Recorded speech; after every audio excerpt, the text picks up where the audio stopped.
नियमित रूप से सत्संग में आने वाले एक व्यक्ति ने सत्संग में आना अचानक बंद कर दिया।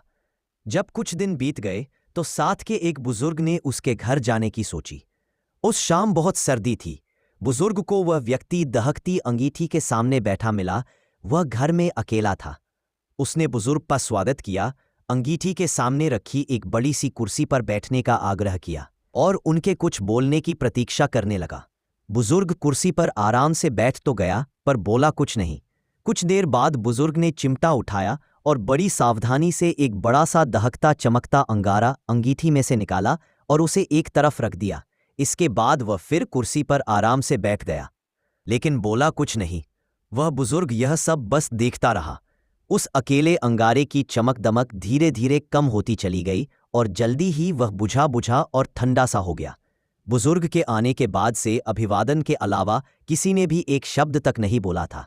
बुजुर्ग ने चलने से पहले वह ठंडा और बुझा बुझा कोयला उठाया और वापस आग में फेंक दिया, जिससे वह तुरंत ही आसपास के जलते कोयलों के कारण रोशनी और गर्मी से फिर चमकने दहकने लगा। बुजुर्ग चलने के लिए जैसे ही उठा तो वह मेज़बान व्यक्ति बोला, आपके आने का बहुत बहुत धन्यवाद सर, विशेष रूप से इस अंगारे वाले उपदेश के लिए। मैं अब आगे से हर सत्संग में आया करूंगा, कभी मिस नहीं करूंगा। सत्संग परिवार से सदैव जुड़ा रहूंगा। मनुष्य जीवन का सार भगवत भक्ति है और भक्ति का मूल आधार सत्संग है।